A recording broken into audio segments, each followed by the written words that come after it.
اللهم صل على سيدنا محمد الفاتح لما أغلق والقاتم لما سبق ناصر الحق بالحق وهذه إلى صراطك المستقيم وعلى آله حق قدره مقدار العظيم. بسم الله الرحمن الرحيم. صلى الله على سيدنا محمد وعلى آله وصحبه وسلم تسليما. الحمد لله رب العالمين. أفضل الصلاة وتم تسليما على سيدنا وعلى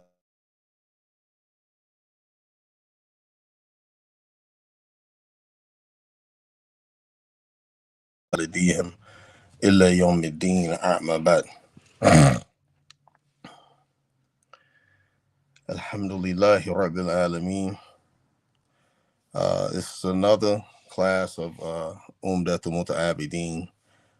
Today's section, chapter on Salatul Jum'ah, or the Jum'ah prayer. Okay, the Jum'ah prayer is Friday, which Friday begins after Maghrib, Thursday night, Laylatul Khamsa. All right. Wa alaikum salam wa rahmatullahi wa barakatuh. Laylatul Khamsa, which is Thursday night. Friday night is Laylatul Sab'a,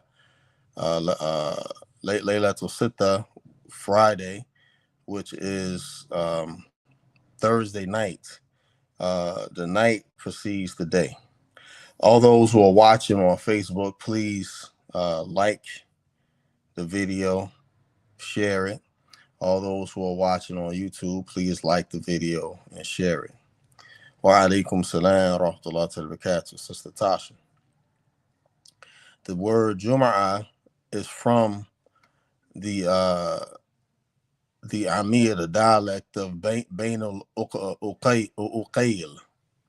All right, it is named that because it was the description of the day in which many people would gather together. The first human to call it Jum'ah was Luway, the great ancestor of our master Rasulullah Muhammad sallallahu alaihi wasallam. Prior to this, it was called El Uruba. It became Arabized because it was the day in which Arabs would gather together in the outlying area of Darul Nadwa.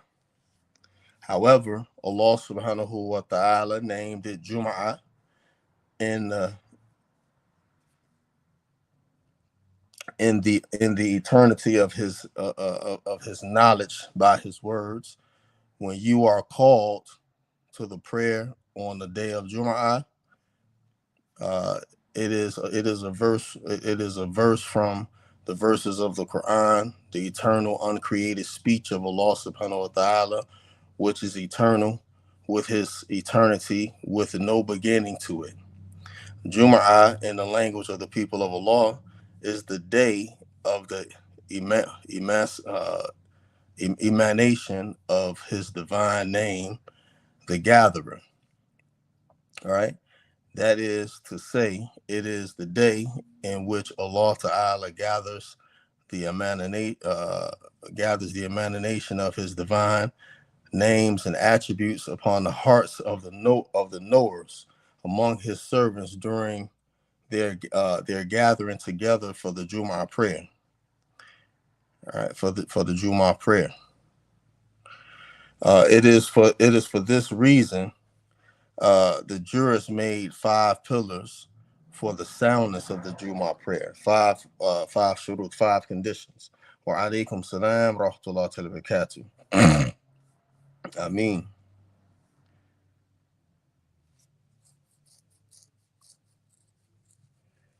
Ameen. Allahumma ameen. The shurut, the conditions. The first one, the congregational masjid in which the people gather together. What this means, the congregational masjid, Now, during the time of the Prophet Sallallahu Alaihi Wasallam, when they established the masjid in Medina, when they came to Medina, the first thing they established was the masjid. And after establishing the masjid, they established the souk. The masjid in Medina was the gathering place for all of the Muslims. Likewise, as generations went on, every city has a jama'ah, right? A grand masjid where everyone comes for the Salatul Jum'ah. Not meaning that there are not other satellite masjids or masallas for the purpose of prostration that are established. They have the 5 prayers there, preferably near their home dwelling. But everyone goes, the whole city goes to the Jama'ah, the central masjid for everyone to have Jum'ah, right? So they have Jum'ah in one place. In the Maliki school, in the Maliki school, one of the validities of the Jum'ah, which is mentioned here, is to gather in the central masjid, in the congregational masjid, the masjid where the whole city prays Salatul Jum'ah. All right, that's realistically in our time. City like Philadelphia, Cincinnati, Chicago, Cleveland, New York, the 5 boroughs in New York, Los Angeles, and so on and so forth, there may be 1 or 2 masjids built from the ground up for the purpose of being a masjid. However, there are also buildings that the Muslims has bought and have turned them into masjids, right? These buildings that have the conditions of being the masjid, they are sufficient to fulfill the first condition of being a congregational masjid. Why? Because the conditions of the masjid is that it's for the purpose, though the building wasn't constructed for the purpose of being a masjid, but the Muslims bought it and established the masjid, and it cannot be sold, and it cannot be bought, and no one can live above it, no one can live below it after it has been established that this is a masjid, right? For the purpose of the prayer. So the 5 prayers and the Jumu'ah is established in these masjids, right? However, America in itself is an unmosqued country. What do I mean by unmosqued, right? What I mean by unmosqued is that the establishment of the 5 daily salah and coming for coming to the masjid for nawafil subarakatory salah and sunnahs, they're not being fulfilled, right? They're not being filled, right? In some masjids, it's people frequent, but in a lot of masjids, there are not a lot of people frequent in the masjid, right? One thing that I know is for sure is that if one person is establishing the 5 salah in the masjid, that the Allah Ta'ala puts the barakah in that place. And though for some time they may be the only one or the only family praying the congregation in the masjid, in that masjid, Allah Subhanahu wa Taala sends people to pray along with them, with their family, with the brother, with the brothers, or with that brother who established the prayer in the masjid. Allah Taala sends them. This is how you know the Allah Taala descends the barakah in that masjid. The second condition is the congregation of the Muslims around which a village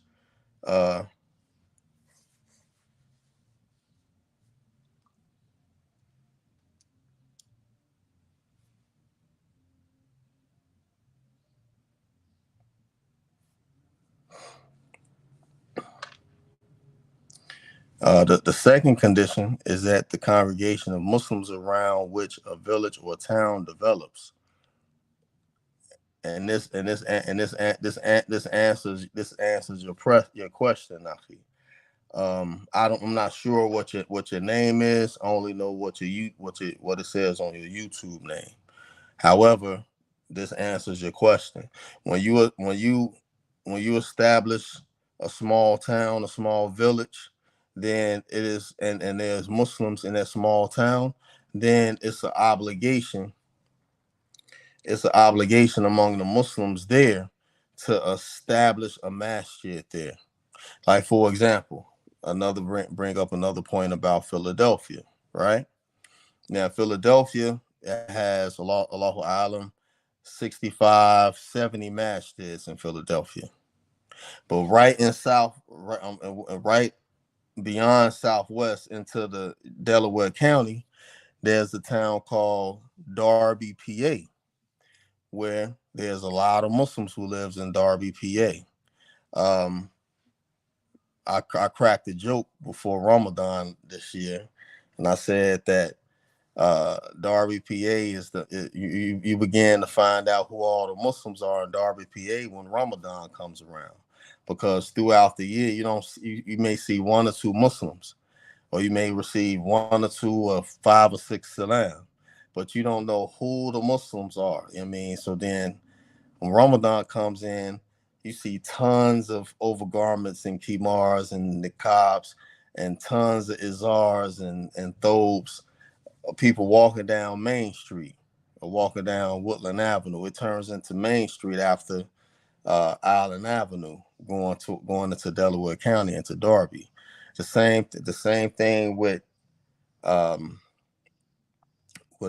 Sharon Hill. It's a lot of Muslims that lives in Sharon Hill and Collindale, right? And Glen Olden. A lot of Muslims live there, but there's no masjids established in these towns. There's no masjid established in Darby, though it may be the largest populations of Muslims in Darby, right? There's no masjid established in Sharon Hill. There's no masjid established in Glen Olden. There's no masjid established in Collindale. But the nearest masjid that everyone goes to, if they don't come into Philly, they go to Upper Darby, to Medina, Masjid al Medina, or they go into Chester. Now, there's plenty masjids in Chester. You got Masjid al Sabikun, you got Masjid Fajr, you got Masjid al Fajr, you got Masjid, I think it's Masjid al Amin, right? In Chester, it's quite a few, right? So one day after I took my Ibn to school, dropped my bin off at school, and then took my Ibn to school on Jum'ah, I saw a brother. He gave me salam, and I asked him, I said, how long you've been living in Darby? He said, I've been living in Darby for 20, 30 years. I said, why? I asked him, I said, has ever been a masjid established in Darby? He was like, no. I said, what's wrong? And it's about time to establish one in Darby, right? He was like, well, why don't you establish one? I said, I don't live in Darby. He said, man, you got Imam written all over your face.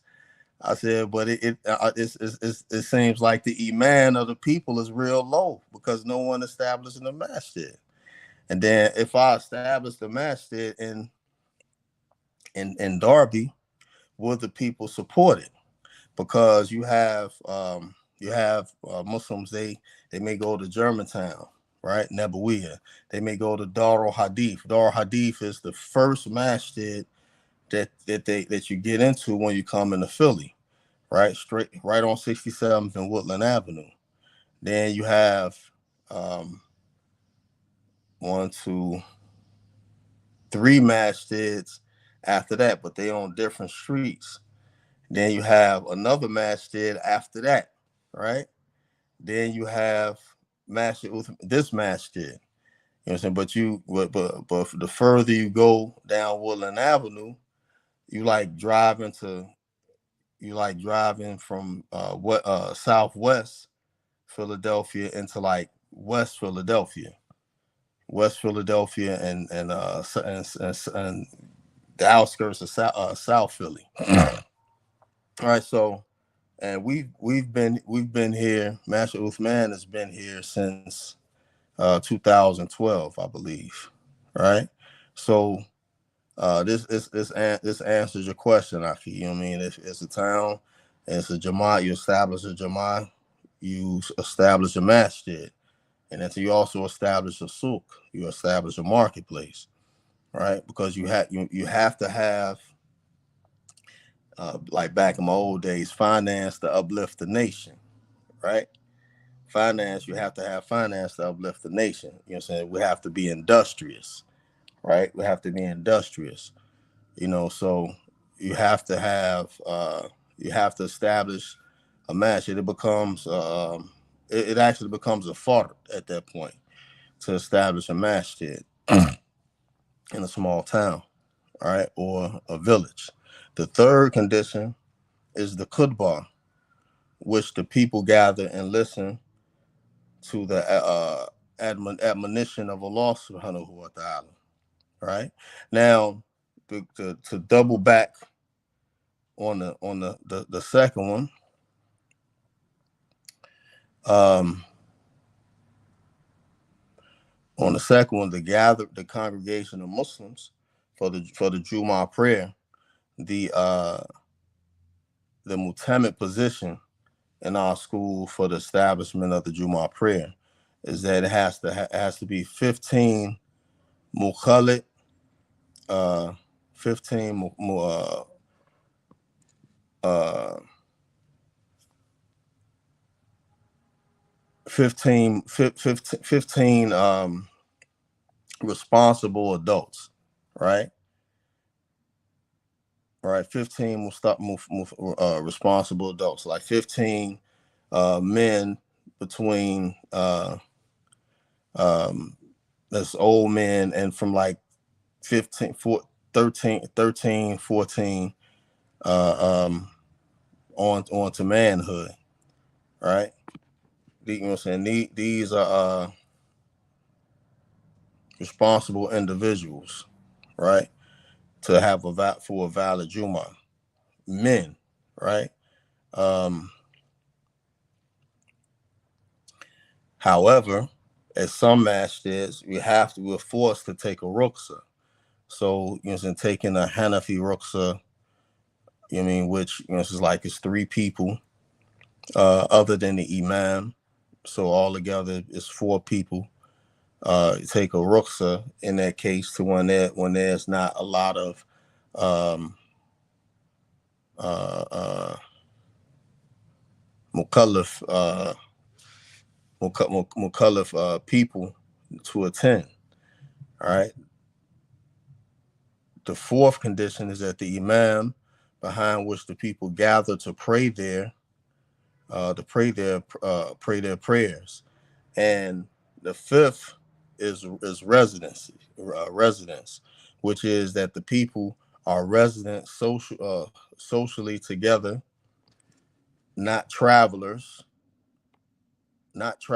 or strangers, right? Each of these pillars are from the attributes of human socialization and gathering, which is an emanation of the divine name, the gatherer. It is for this reason that the Shehu, Taqaddamullah bi rahmati Amin, uh, said said while he was in Sifawa, realized that the attribute, realized that the absolute um, reality, exalted as he, is the source of the entire cosmos, right? With respect to its reality, while other than him is only uh, is an equity with respect to appearance.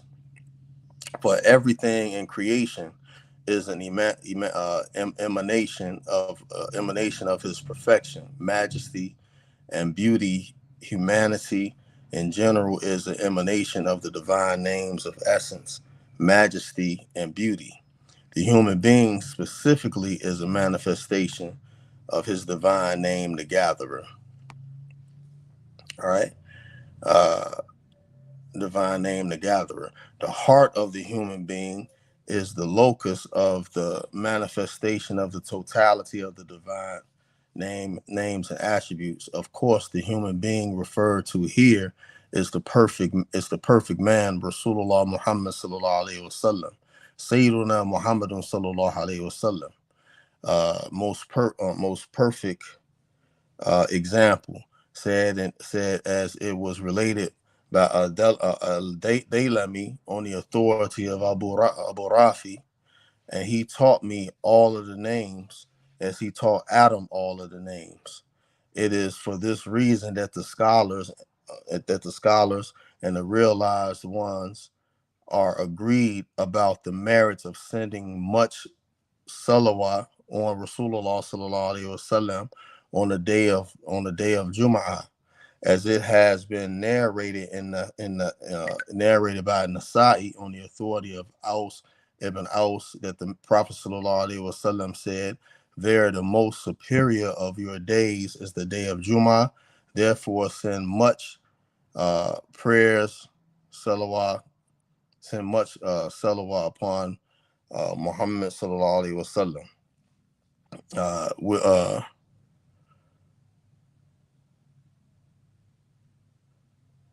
Some much prayers since upon me during it, for your blessings are presented to me.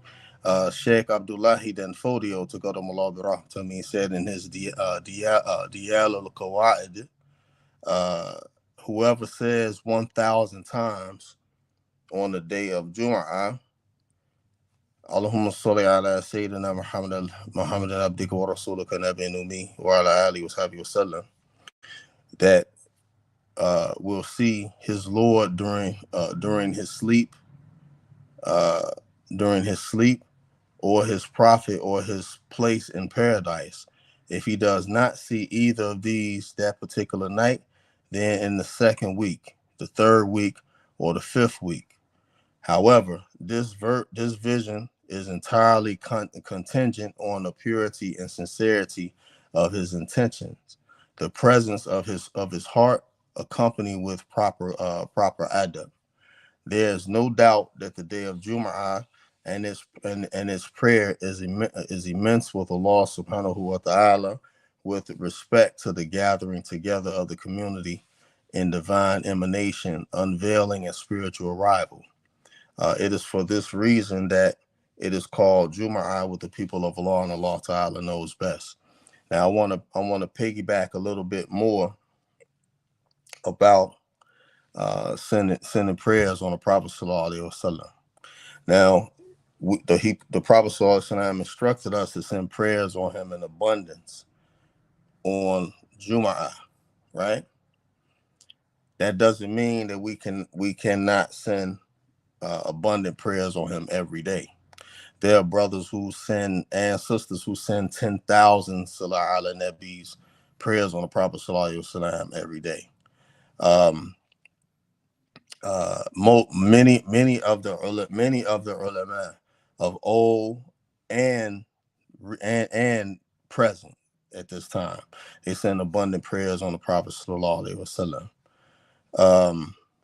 One great sheikh, imam of the Middle East, Imam Baruddin al-Hashimi, he had a modulus that he would do after Fajr of 30,000 Salah ala Nabi on the Prophet sallallahu alaihi wasallam. He was one of the ulama in Syria, in Shams, that he was well known in the Muslim world. He did not write many books, right? He did not write many books, but anyone who, he was either a teacher of a teacher of someone's teacher throughout the Muslim world in the Middle East, right? So There was Abdullah ibn Umar who used to have a spasm in his leg. He used to have a spasm in his leg, and he would every time he would have a spasm, he would tap his leg, Allahumma salli ala Sayyidina Muhammad, Allahumma salli ala Sayyidina Muhammad, and he, sallallahu alayhi wasallam, and his pain will go away. There was another sheikh. He had a watch. He never took his watch to get fixed.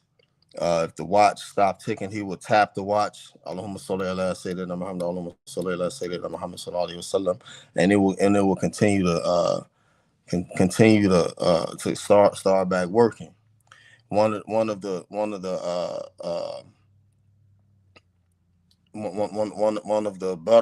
barakas of seeing the Prophet sallallahu alaihi wasallam in a dream, that anyone who send prayers on the Prophet sallallahu alaihi wasallam in abundance with their heart, with the proper adab, and their heart is intense in their intention and presence of heart, they will see the Prophet sallallahu alaihi wasallam in a dream, and some there are some who have seen the Prophet sallallahu alaihi wasallam in an awakened state, right? In an awakened state, and that when you see the Prophet sallallahu alaihi wasallam in a dream, if the person who is overcome by debt, him seeing the Prophet sallallahu alaihi wasallam in the dream is a sign that his debt will be paid.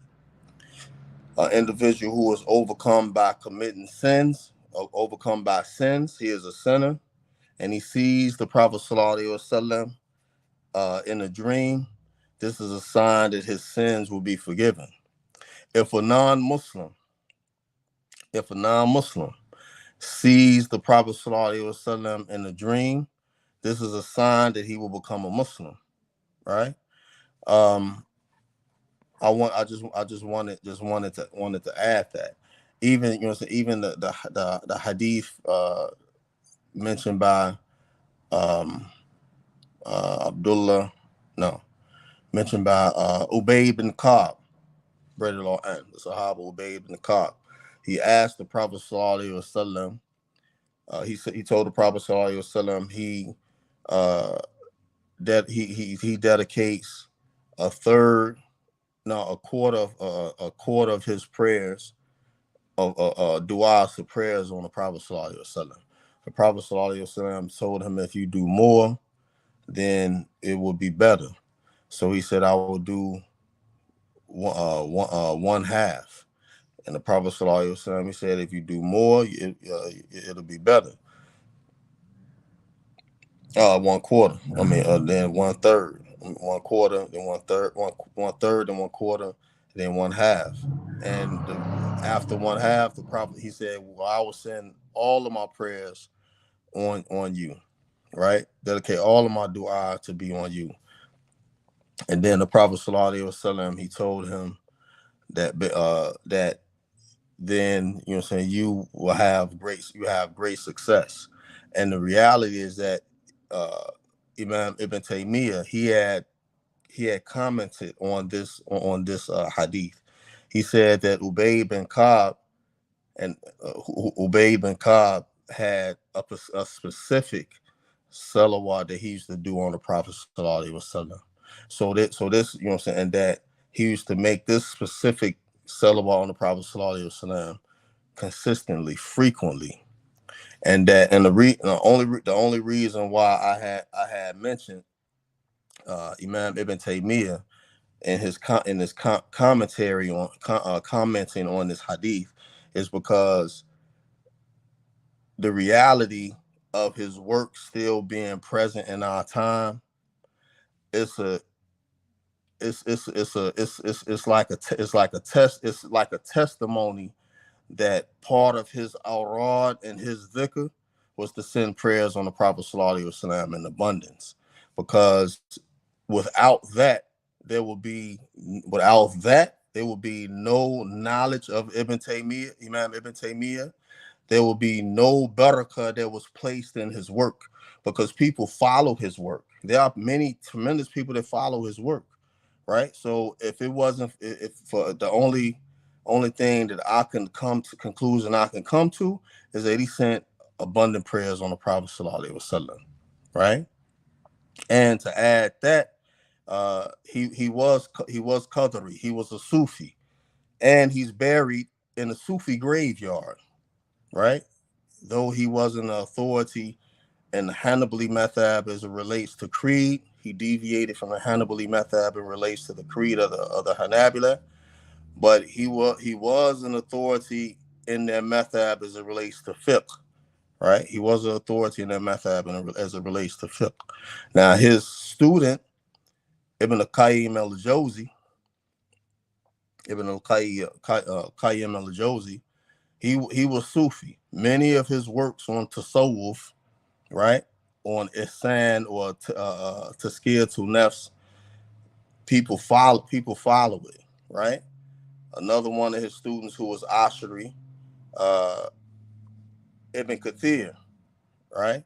All of these people, that, you know what I'm saying, they sent abundant prayers on the Prophet Sallallahu Alaihi Wasallam.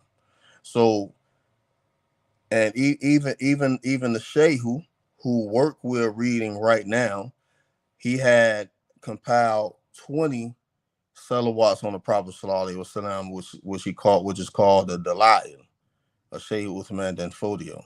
He had compiled these 20 Salah ala Nabis, salawat on the Prophet Sallallahu Alaihi Wasallam, and he didn't speak to anyone for a year. For 1 year, starting from Rabi Awal, the month that the Prophet was born in, to the following year, and he didn't speak to anyone. The only thing he did was send prayers on the Prophet Sallallahu Alaihi Wasallam, all right, in Kalwa. While Muhammad Bello and Abdullah Sheikh Abdullahi Dan Fodio, they was running the caliphate, the Sokoto Caliphate, while he was in this Kalwa, right? While he was in this seclusion. Okay. At the following year, he had a dream. He saw the Prophet Sallallahu Alaihi Wasallam, and he saw Sheikh Abdul Qadir Jalani rahmatullahi alayhi. And Sheikh Abdul Qadir Jalani rahmatullahi alayhi confirmed to the Prophet Sallallahu Alaihi Wasallam that he is from me, talking about the Shehu. And the Shehu, to go to Mullah Barahmati, I mean, he led all of the ulama present and the prophets in the Salah. All right, so to continue, Allah subhanahu wa ta'ala says, O ye who believe, when you are called to the prayer on the day of Jum'ah, then hurry to the remembrance of Allah and leave off commerce, leave off business. Right? This ayah is in Surah Al-Jum'ah, ayat 9. The meaning of the verse, when you are called, when the call of prayer is made, this is the call which is a supplication, calling the people to the Jumu'ah prayer, when the Imam sits upon the minbar for the purpose of making the khutbah.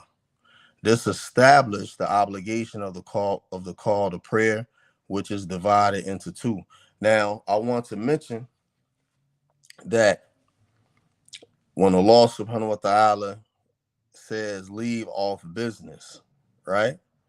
Leave off business. The time that the call for prayer for Jumu'ah is made, any business that's conducted after that is haram. Anyone who does not quit work after that call is haram work. It's haram money. They're making haram money at that point, right? Through that whole time of that hour that, you know what I'm saying, the Jumu'ah prayer is going on, right? So the ayat, Allah Ta'ala specifically says quit business. And then the second part of that ayat is that after it's commenced, after it's finished, then go seek the bounty of Allah subhanahu wa ta'ala. So like in the Muslim world, many places, right? There will be no business conducted from the Laylatul Jum'ah until the end of Salatul Jum'ah, right? So like in Syria, in the morning, every morning, it used to be a brother who used to sell, he used to push his cart and he used to sell like vegetables and stuff. And he'd be hollering out, Botata, potatoes, right? Calling for to sell out potatoes, selling potatoes on Layla to on Yom Jum'ah. On that morning of Jum'ah, you wouldn't hear him out, right? And you would all of the shops, they'd be closed. They open back up. They open up after Jum'ah, right? So like this, like the Shaykh who said, this established the obligation of the call of prayer, which is divided into two: the actual call of prayer, the adhan, and second the iqama. It has been related by Ibn Walt on the authority of Ibn Zayd, who said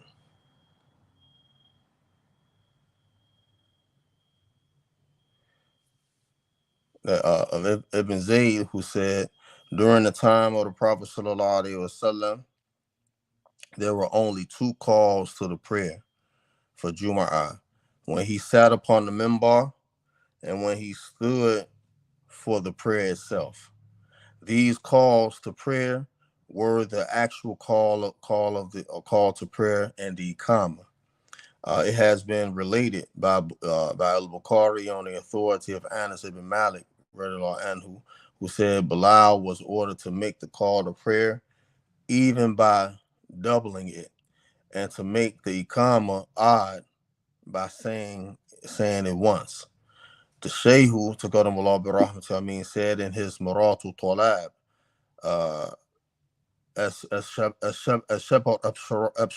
Absharakiti said in his commentary upon the Muqtasar Khalil, it is the sound opinion that the call of prayer is a sunnah, specified as an obligatory duty for the people of the masjid, even when two masjids are adjacent to one another in close proximity, or if one is above the other.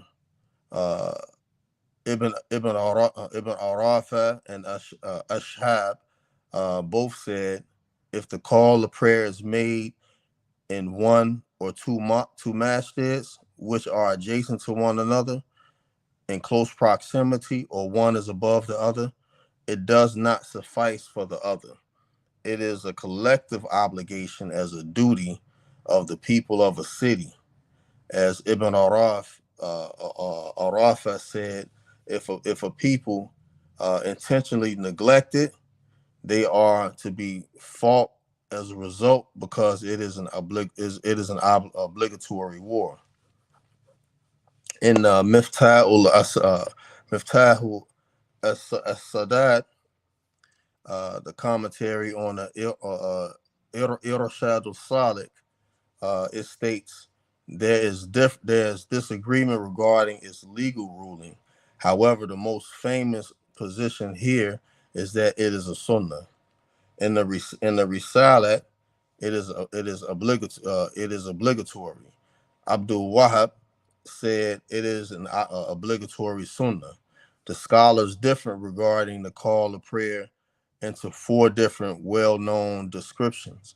The first is doubling the takbir, saying the two shahadas four times, and the remainder of it twice. This is the method of the people of Medina. Imam Malik and others, some uh, of the latter scholars who follow Imam Malik, make what is known as reverberation, which is saying the first two shahadas in a whisper, and then repeat them again a second time in a loud voice. All right. So the second description is the call of prayer of the people of Mecca, which is the madhab of Shafi'i, which comprises making the first takbir 4 times, as well as the 2 shahadas, and saying the remainder of the call of prayer twice. The third description, which is the call of prayer of the people of Kufa, all right, comprises of making the first takbir 4 times and then reciting the remainder of the call of prayer twice. This is the madhab of Imam Abu Hanifa. The fourth description is the call of prayer of the people of Basra, which comprises of the first takbir 4 times, reciting the 2 shahadas along with come to prayer and come to success 3 times by combining all 4 statements together and repeating them 3 times. This is the madhab of Al Hasan, Imam Abu Hassan al Basri, and Imam Muhammad ibn Sirin. The legal reasoning for the differences for each of the 4 descriptions is based upon the different proofs they adhere to, as well as the different behavior in which the proofs were utilized. For this reason, the people of Medina took as their madhab the behavior and that which was passed down to them in Medina. The meaning of the words to the prayer is the prayer is the call which is performed just before the khutbah, which is the second call to the prayer, because the first call to prayer was first initiated by Uthman ibn Affan radiallahu anhu. When the people in the city became numerous, the meaning of his words on the day of Jum'ah, it is so called because of the gathering of people on that day. Gathering of the people on that day for the prayer. The Arabs used to call it al-uruba, as we mentioned. The first Jum'ah which was established was when the Messenger of Allah sallallahu alaihi wasallam gathered the people together when he arrived in Medina and dismounted at Kuba, where he established the Jumu'ah prayer there for the people. He then entered Medina and prayed the Jumu'ah prayer in the home of Bainu Salim ibn Auf. The meaning of his words, then hurry, that is preceded to it. His words to the remembrance of Allah means the sermon of the khutbah of the Imam, or the actual prayer itself, right? What is the khutbah and the prayer, because Juma is the ruksa of praying Salatul Dhuhr. The khutbah is the first 2 rakats of Salatul Dhuhr, right? That's why there's two khutbahs. There's the first khutbah and there's the second khutbah, and then the prayer is the last 2 rakats of Salatul Dhuhr, right?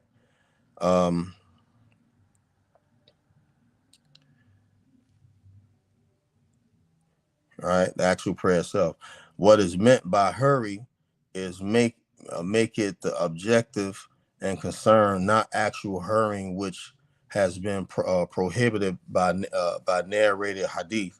The meaning of his words, and leave off commerce, leave off business, means to avoid business transaction, commercial transactions, because at that time it becomes forbidden. And this is the same for buying and the remainder of social transactions by agreement at the point of the sitting of the imam on the minbar until the completion of the prayer. Thus, the command in the expression, then hurry, is proof for the obligation of the prayer upon the free man who is a legitimate resident and lives near the place of prayer by at least 3 miles. The permission of the Muslim leader is not required to establish Jumu'ah prayer, and the requirements are a masjid, an imam, a congregation, and a khutbah. It is not permissible for a resident of the town to travel before the Jumu'ah prayer after the descent of the sun from the zenith. All right, so when the time for Jumu'ah comes in, the person cannot do travel at that time. The Shaykh who Qadamullah Birahmah mentions in his Umdat'l Muta'Abideen that the Jumu'ah prayer is an individual obligation which has its principles and its exemptions which permit one from being present at it. The principles are five, right? The first, the existence of a masjid. The second, a jama'at around which a village has emerged.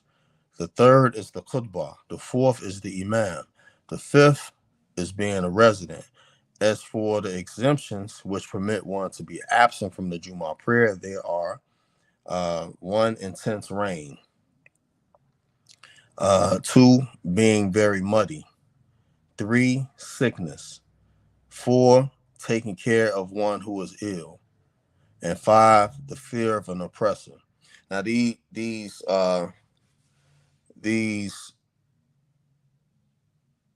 permitted exemptions or which permit one to be absent. Some of them in this time don't really apply, right?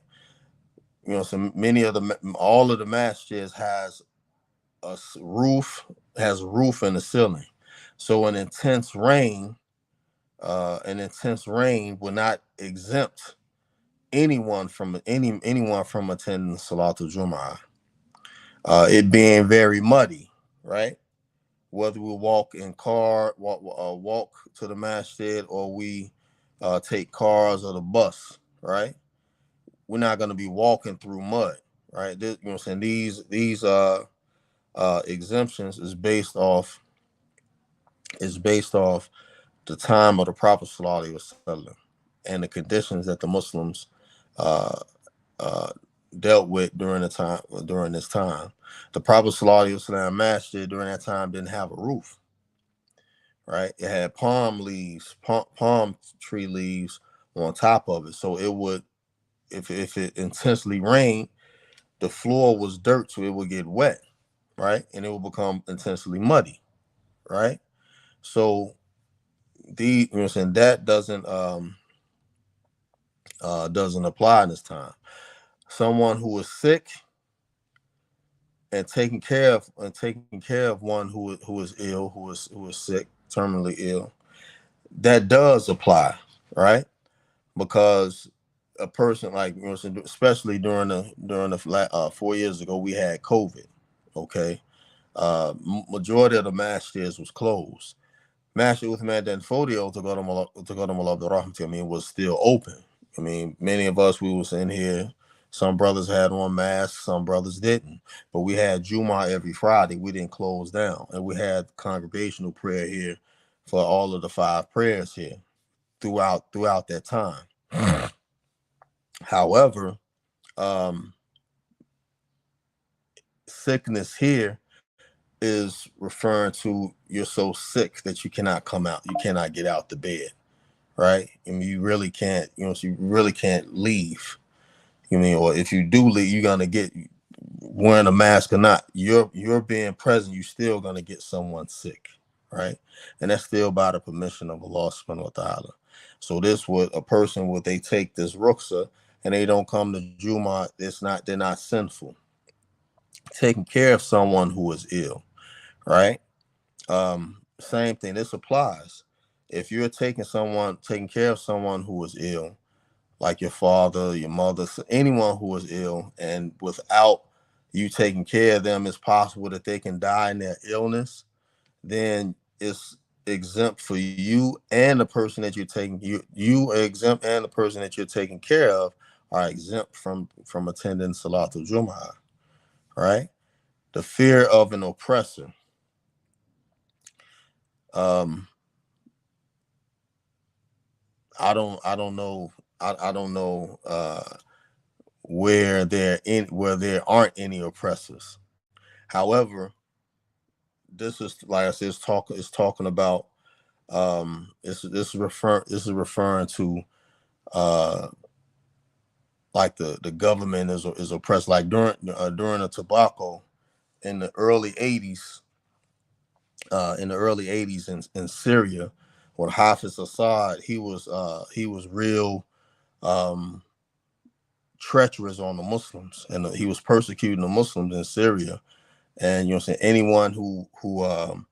anyone who had a beard, they got it. You know what I mean? So, they got it. They came at them because it was something that happened with the Muslim Brotherhood, and they had started a tobacco, like an uprising. And Hafiz Assad, he was fierce. He persecuted the Muslims, and um, the founder of Abi Nur, uh, Sheikh Kiftaro, Allah Hamahu, he had, you know, the people, he had went to Hafiz Assad, and he had asked him, he said, how much longer are you going to persecute and oppress your people? You know, persecute and oppress the Muslims. And after that, he stopped doing it. So in the 90s, when brothers was studying in Syria, and in the 2000s, and you seen some ulama, they didn't have beards, it was due to them being persecuted in the early 80s during the tobacco, when, you know, the government was fierce, right? So this is what this is referring to, a fear of an oppressor. Also, um, in Ethiopia, and during the Fajr prayer, if you was to go to the masjid, make it to the masjid for the Fajr, for the Salatul Subh, it wouldn't be that many,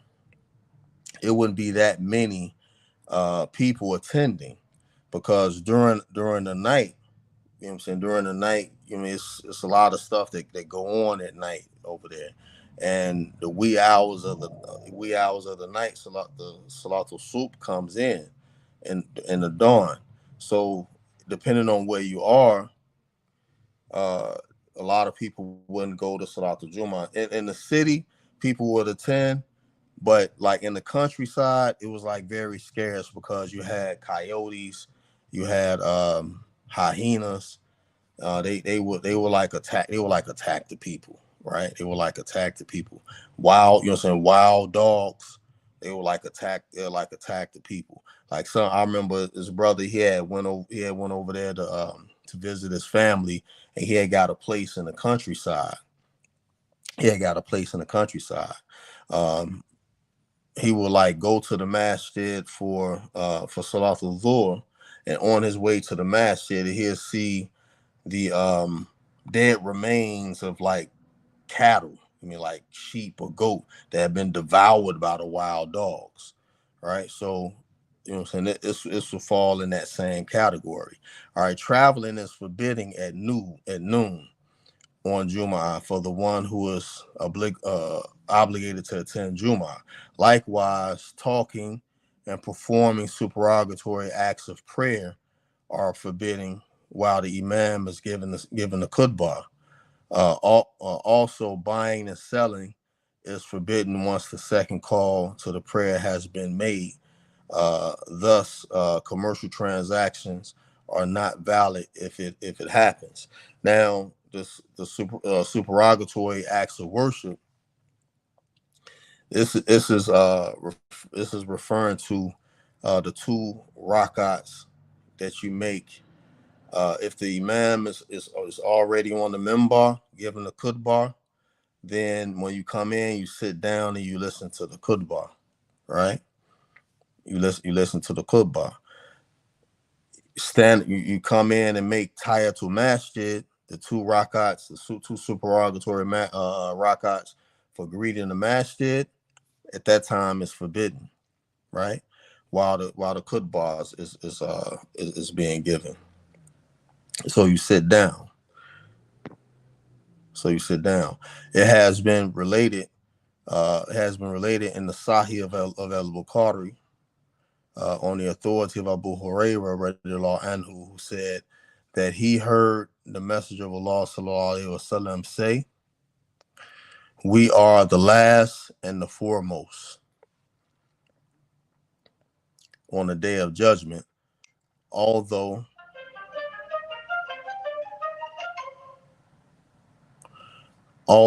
initially the former nations were given the books before us, and this was their duty in which Allah made worship obligatory upon them. But they differed about it, so Allah Ta'ala guided us to it. And all of the people are behind us in this respect. The Yahud, the Jews is tomorrow, and the Nasara, the Christians, is the day after. So, talking about the Yahud, their day of Ibadah is the next day after Jum'ah, right? Because they observe the Sabbath. The Sabbath that they observe is Maghrib, Friday to Maghrib Saturday, and the Christians is Sunday, right?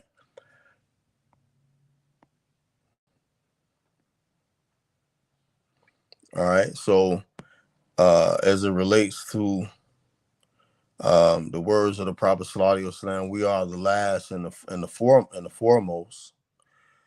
This means we are the last in time in this world, meaning that we're the last ummah, right?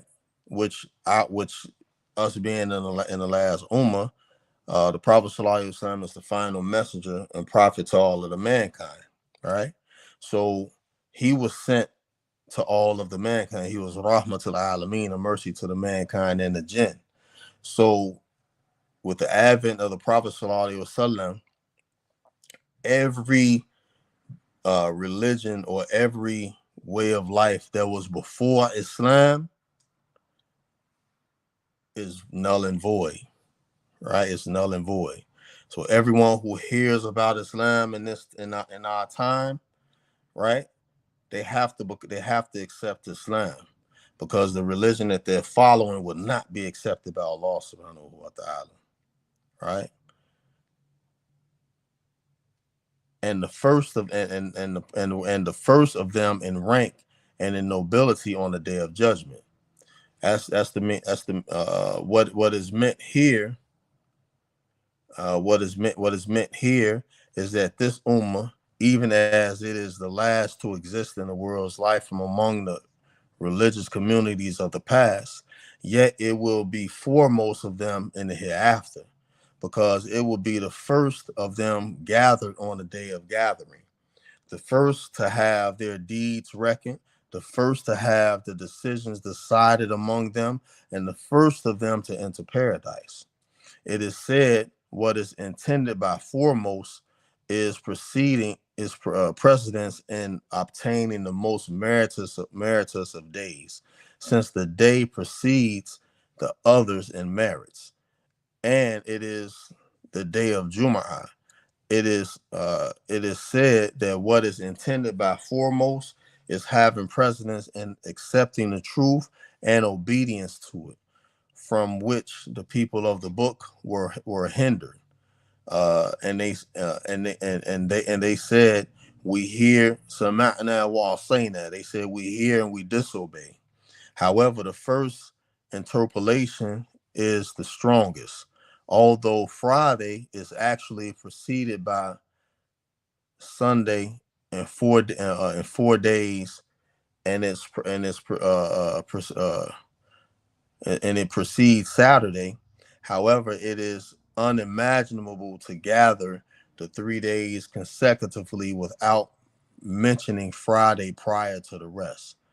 That is Friday, Saturday, and Sunday. All right.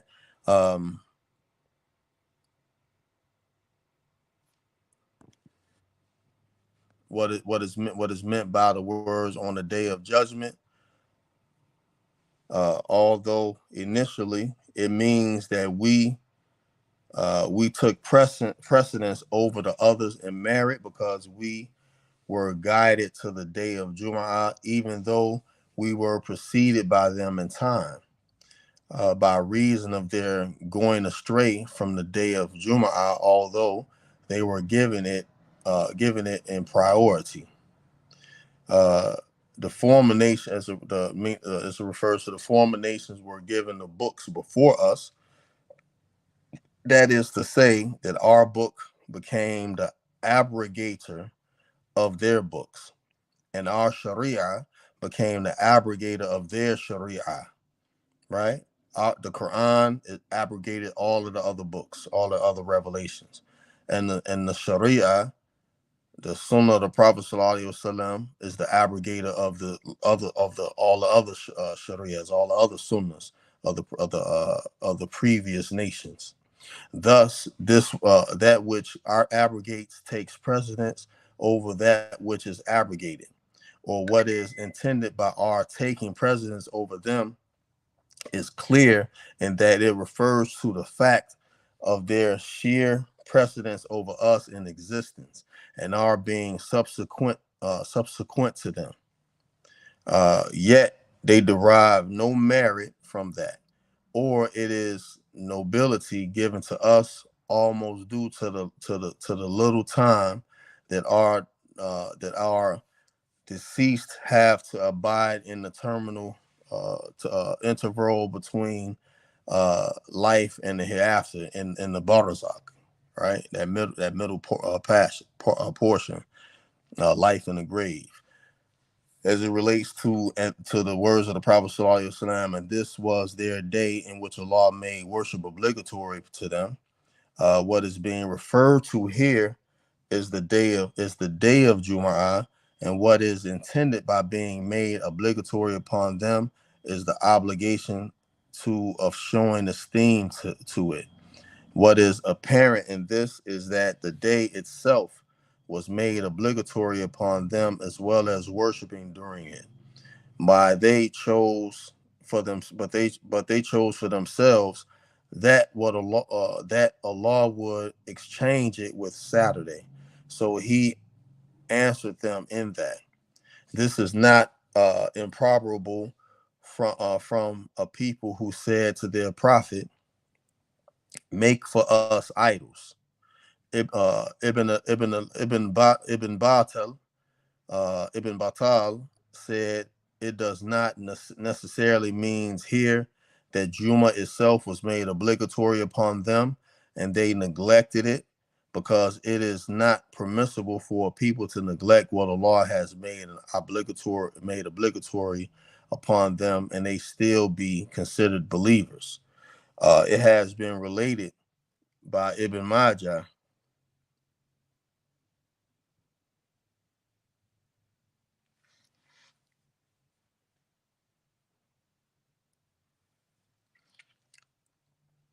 It has been related by Ibn Majah. I'm gonna answer you in a minute, Akhi. But let me continue.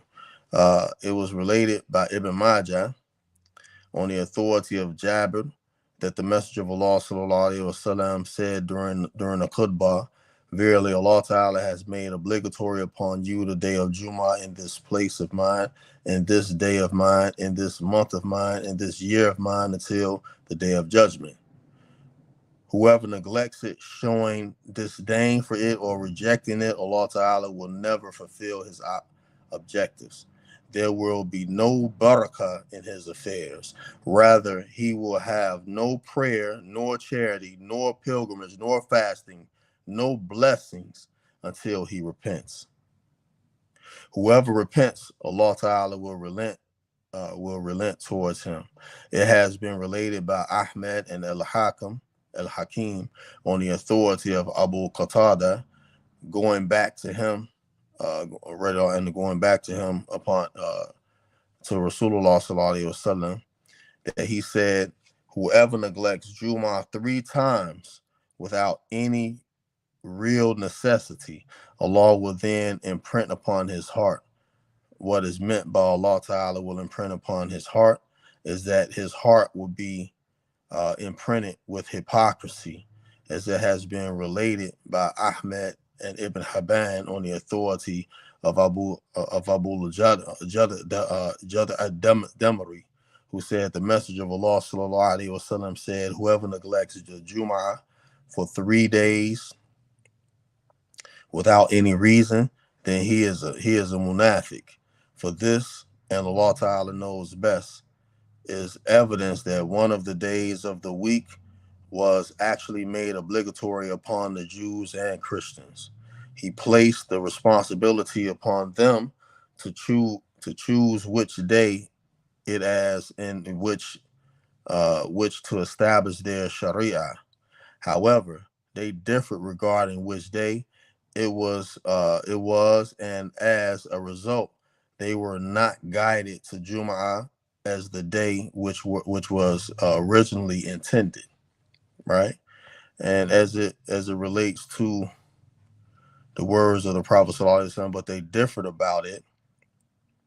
Imam Nawawi, rahimahullah, he said it is conceivable that they were clearly ordered to adhere to Friday, to Jum'ah, but then they differed regarding whether they had to adhere to it specifically, or was it a license to substitute it with another day. Uh, as a result, they made their own independent judgment and error. This corroborated by what Imam Tabarani related on the authority of Mujahid, and who said regarding Allah Ta'ala's words, verily he made Saturday for those who differed regarding it. Jum'ah was originally intended for them, but they made a mistake and took Saturday in its place. It is conceivable that what is meant by "but they differ" in the hadith is the difference between the Jews and the Christians in that. It has been related by Ibn Abi Hatim on the authority of Asadi in the unambiguous hadith, in the unambiguous hadith, that Friday the heart specifically made an obligation upon both communities, but they refused it. Verily, Allah Ta'ala obligated upon the Jews the day of Friday, but they refused and said, "O Musa, verily Allah Ta'ala did not create Saturday for anything, so make it a day for us." And it was made their day. It was made their day. This infringement on their parts should not be considered astonishing based upon what occurred from them in the words of Allah subhanahu wa ta'ala. Enter the door in which prostration, enter the door in prostration and say, humility, and we will forgive you your errors, and will increase those who do good. But those who are unjust altered the words from what was said to them, and violations other than this.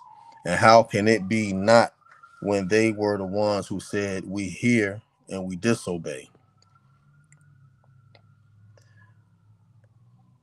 And the meanings of the prophet, as it relates to the words of the Prophet Sallallahu Alaihi Wasallam, so Allah guided us to it. Uh, it means by making us firmly established with it when it was made lawful for us to worship on that day. It is conceivable that what is meant here, that we receive a textual command to do so. And it is also conceivable that the guidance referred to here is that it was arrived at by means of independent judgment. What corroborated the second position is what was related by Abdul Razak on the authority of Muhammad ibn Sirin, who said, before the message of Allah sallallahu alaihi wasallam arrived in Medina, and before the descent of the verse regarding the obligation of Jum'ah, the people of Medina gathered, and the Ansar said, "Verily, the Jews have a day in which they gather together every week, and the Christians as well. So let us make a day in which we gather together for the remembrance of Allah Ta'ala, and pray and thank Him. Thus, they decided on the day of Jum'ah. They decided on the day of Jum'ah. They then began meeting at the house of As'ad ibn Zarara and prayed for the day from that day onward. It was after that that Allah Ta'ala revealed when you are called to the prayer from the day of Jum'ah. This narration, although mursal, is also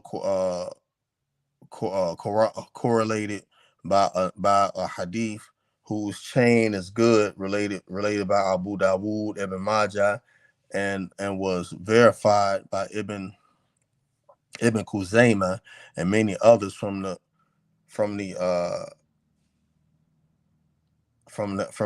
narration of Ka'b ibn Malik, who said the first to pray Jumu'ah prayer before the arrival of the Messenger of Allah sallallahu alaihi wasallam in Medina was Asad ibn Jarara. Among the virtues of this day, as it was related to Ibn Abbas radiallahu anhu, verily it was named Jumu'ah because Allah Ta'ala gathered together the creation of Adam alayhi salam. Some of the people said it was named Jum'ah in Islam, and this is because of the gathering of people at the masjid on that day, masajid on that day. Among the virtues of this day is what he, sallallahu alaihi wasallam, said, as related by Ibn Abi Shayba and others on the authority of Abu Lubayba Ibn Abdul Mundhir. The day of Jum'ah is the master of all the days, and the greatest of them with Allah. It is greater with Allah than the day of Fitr and the day of Ahad. In it are 5 traits. Allah Ta'ala created Adam in it. In it, he was cast down to the earth. In it, Adam died, and in it is an hour, which if the servant makes a request during it for anything, Allah Ta'ala will grant it, as long as he does not request what is forbidding, and in it, the hour will be established. For there is no angel, land, heaven, wind, mountain, or sea, except that they are all in fright from the day of Jum'ah, that the hour will be established during it. It has been related by Abu Sheikh and Ibn Maradawiya on the authority of Abu Hurairah radiallahu anhu, who said, I heard Abu Qasim sallallahu alaihi wasallam say, among the 7 days, Allah Ta'ala chose over all days the day of Jum'ah. In it, he created the heavens and the earth. In it, he created, in it, he decreed their creation. In it, Allah Ta'ala created the paradise and the hell and the fire. In it, he created Adam, and in it, he was cast down from the paradise and repented and repented to him. In it, the hour will be established, for there is nothing from creation except that it is in terror of Friday, fearing that the hour will be established during that day, except the heedless among men and jinn. And among the virtues of Friday is what he, sallallahu alaihi wasallam, said, verily this day Allah made as a holiday for the Muslims. So, Yomul Jum'ah, right? And this is I wanted to make these additions. All right, Yomul Jum'ah is like the Eid, right? The Eid. The Salatul Jum'ah is the Hajj of the Miskin, those who can't make the physical Hajj. The Yomul Jum'ah is like the Hajj and Umrah for the poor, right? So though, you know what I'm saying, those who Allah Ta'ala don't give the means to make Hajj and Umrah, though they have a strong niyyah, Allah Ta'ala has made Salatul Jum'ah like Hajj and Umrah, and it's a Eid to all of the Muslims, right? That's why when the Christians, they have Good Friday, every Friday for the Muslims is a Good Friday. All right. Um, as it relates to the ending of the hadith, and all of the people are behind us in this respect. The Jews is tomorrow, Saturday, and the Christians is the day after tomorrow, right? Um, the Jews worship Allah Ta'ala on Saturday, a day after Jum'ah, and the Christians worship Allah on Sunday, 2 days after Jum'ah. And this hadith is the proof of the obligation of Jumu'ah prayer, and it also is that guidance and error is from Allah Ta'ala, as the teachings of the people of the Sunnah uphold. And it also is that the protection of the consensus from error is a specific quality of this ummah, right? So ijma is a protection. Consensus is a specific is a protection from error, right? Which is a quality of the ummah, and that extracting legal judgment from foundation whose origin is false is also false, right? And it also is that decision arrived at by analogy when there exists textual evidence is not valid. And it also is that the making independent judgment during the time of the descent of revelation was permissible. And it also is that lawfully the day of Jumu'ah is considered the first day of the week.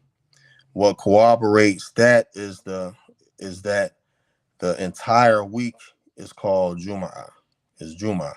When the week used to be called Sept, right? This is because at the time of the Arabs were in close proximity and socialization with the Jews, and thus followed them in that practice.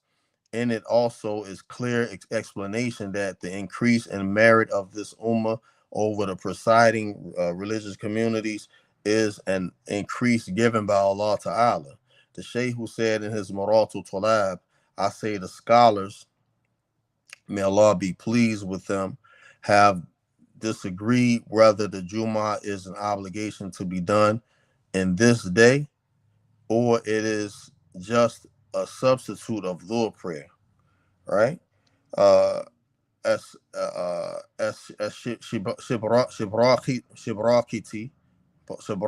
Thiti said in his commentary on the Muqtasar Khalil, the judgment of Jum'ah is as Ibn Arafa said, it is 2 rakats, which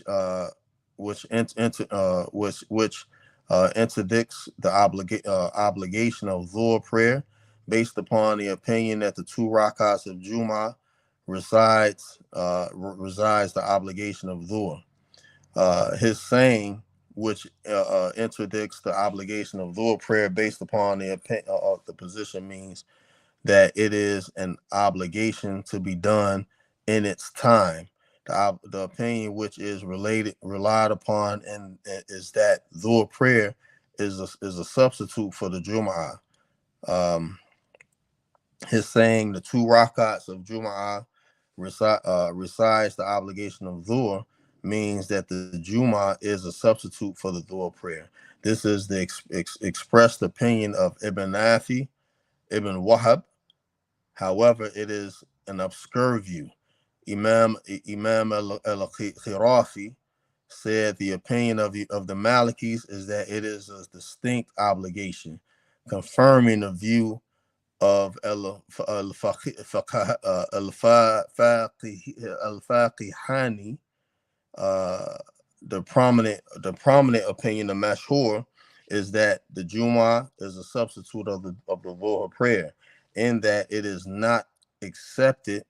It's not accepted except when there is a valid excuse not to perform the thing it is being substituted for.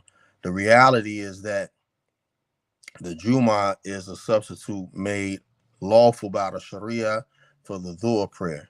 while the Dhuhr prayer is a substitute for Jum'ah by actions.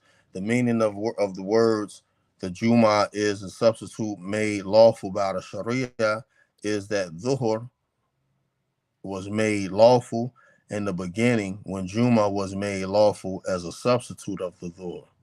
This is because Allah Ta'ala has only made 5 prayers obligatory upon us. However, the Jum'ah was made lawful as a substitute for Dhuhr. The meaning of the words the Dhuhr prayer is a substitute of the Jum'ah by action is that when there are legal grounds not to perform the Jum'ah, then the Dhuhr prayer stands in for it. Right? So the people who are in the exception that don't have to attend the Jumu'ah prayer, they still have to pray Salatul Dhuhr, right? They still have to pray Salatul Dhuhr. Here ends what the Shaykh, Qadamullah Birahim said, and with its completion ends the section of the Jumu'ah prayer and successes with Allah. سبحانك اللهم وبحمدك أشهد أن لا إله إلا أنت أستغفرك وأتوب إليك سبحان ربك رب العزة عما يصفون والسلام على المرسلين والحمد لله رب العالمين برحمتك يا أرحم الراحمين والصلاة والسلام على رسول الكريم آمين. All right, so inshallah ta'ala next week will be on zakat. Everyone, jazakumullah khairan for your attendance. Anything that I said that was correct is from Allah. Anything I said that was incorrect, please forgive me. Please forgive me and ask Allah Ta'ala to forgive me. And this was from the whisper of Shaitan. All right. Inshallah Ta'ala, everyone who's watching on Facebook, please, if you haven't liked the video, like it. If you haven't shared it, share it. Those who watching on YouTube, if you haven't liked the video, share the video, and subscribe to the channels and hit the notification bell. Brother, inshallah ta'ala,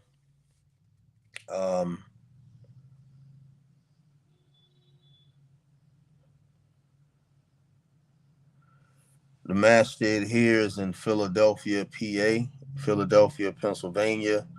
We're in Southwest Philadelphia, 4821 Pascal Avenue is the address. Inshallah ta'ala, please keep me posted, keep me abreast. If you're on Facebook,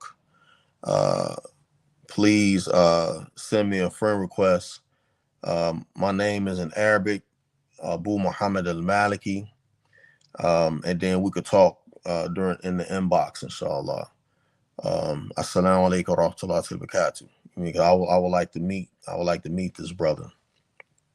I'm quite sure all of Jamaat would like to meet this brother as well, and he will be welcome.